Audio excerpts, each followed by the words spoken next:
مساء الفل يا ست الكل. الرشاش العلوي في غسالة التورنيدو او في جميع الغسالات عامة بيقع. كل غسلة تطلعي ده وتيجي الرف وتيجي تدخلي تاني يقوم واقع تاني. تركبيه ازاي وايه الحل انه ما يقعش خالص بعد كده؟ انا اقول لك تركبيه ازاي وما يقعش تاني خالص. اول حاجة نطلع الرف كده. القطعة دي بتركب كده هنا كده، تمام؟ بس الاول دي ودي لازم يتركبوا هنا. اول حاجه كده، شايفه دي؟ انت بتقيسي من هنا كده اهو، هنا يبقى المقاس اهو، دي راكبه هنا يبقى قصادها هنا، تقومي مركبه دي الاول كده هنا كده، ودي والقطعه التانيه هنا هتركب هنا، تمام؟ هتركب اهو، دخل كده وتقومي رافعه من هنا كده. شوفي دي ركبت الاول، وبعدين دي ترفعها لفوق كده، وبعدين تروحي للقطعه اللي ورا هنا وتركبيها، تضغطي لورا سنه وترفعي لفوق لورا وترفعي لفوق لحد ما تبات. ايوه بالشكل ده باتت اهي. يبقى هنا بايت هنا في الشبكه في الحرف ده هنا، وبايت هنا فوق في الحرف ده، وفوق الحديده بايته جوه البلاستيكه ثابت. طبعا لما تيجي تدخليه وتيجي تطلعي الرف تاني هيقوم ساقط منك تاني، تمام؟ احنا كده ثابت هنا مدخل الميه اهو، وفي قطعه صغيره فوق وقطعه صغيره تحت. احنا هندخل في ايه؟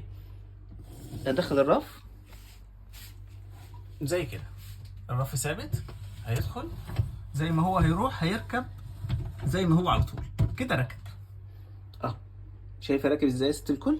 اهو بنطلع وقع تاني. دي بقى المشكله عند الجميع، اول ما يركب نيجي نطلعه بعد دوره الغسيل بيقع بالشكل ده، وقع من هنا ووقع من هنا. طيب ايه الحل؟ انا اقول لك بقى ايه الحل انه يفضل دايم ثابت. هنرفعه تاني زي كده وندخله في القطعه دي، يبقى اهو كده هو ثابت هنا، ثابت هنا، ثابت هنا. ايه بقى الحل؟ انا اقول لك الحل. افيز بلاستيك بيجي منين؟ من اي ادوات محل اجهزه كهربائيه، كيس زي ده نعمل له 10 جنيه 20 جنيه بالكتير خالص. افيز بلاستيك او كابل تاي، تمام؟ اوعي تربطي فتل وحبال او اي حاجه حديد او سلك حديد، لا، بلاستيك، تمام؟ ولو جه بتاع الصيانه وغسلتك في الضمان يا ريت تشيليه، لان ما ينفعش، تمام؟ هو ده خطأ منهم من الشركه انه بيقع، بس احنا لازم نتصرف. هنقوم جايبين كده كده، هنيجي هنا بننزله من تحت، اخلي ده كده من تحت كده، من عند تحت الرشاش، بس نخلي بالنا عشان السنون دي ما نربطش عليها، تمام؟ خليه مرفوع الافضل.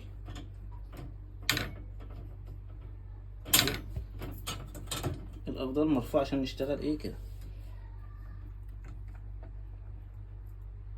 نركب، نثبت الاول كويس، ايوه، وننزل الراس لتحت شويه هنا عشان ما تبقاش ايه تخبطش في السنون ده، ونخلي الكابلتاي هنا جنب ده، او مثلا هو بيرجع لورا يبقى تمام هنا.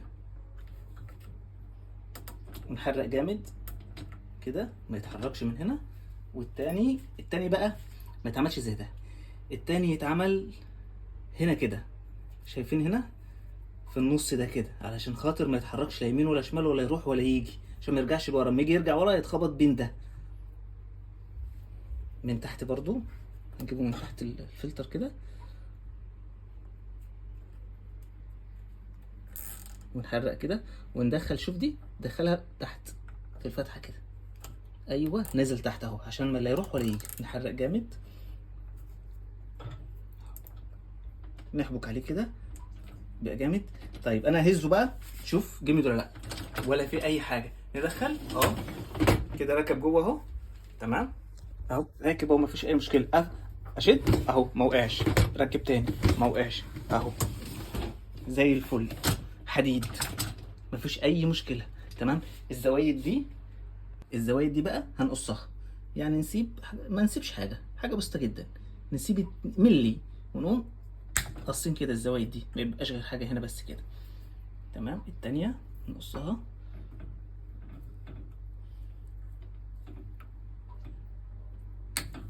كده يبقى بالشكل ده. مسكت الكل هنا اهو، واحد هيتثبت هنا عشان ده ما يتحركش لا يمين ولا شمال، ولا يروح كده ولا يروح كده. والتاني هنا متثبت. عايزه تعمليه هنا مفيش مشكله، عايز تعمليه هنا برضو مفيش مشكله، المهم ان واحد منهم يتعمل هنا. وانا هعمل واحده هنا كمان للاحتياط في الاخر. هنا بين دي ودي باخد الكابلتي من القفيز من تحت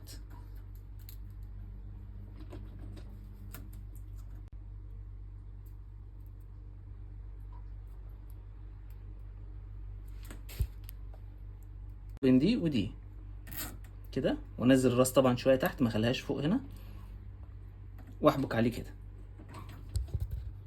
احبك عليه كده واخليه لقدام هنا كده عشان خاطر لما يجي يرجع ورا يبقى مقفول عليه كويس جدا.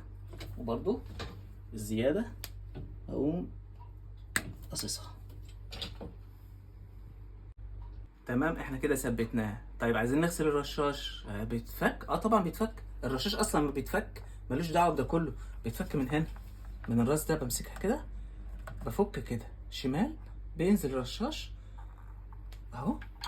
بغسله وانضفه باي سلكه تسليك خشبه صغيره رفيعه، بنضفه جدا وبحطه تحت الميه عشان الميه تطلع من هنا مفيش اي مشاكل.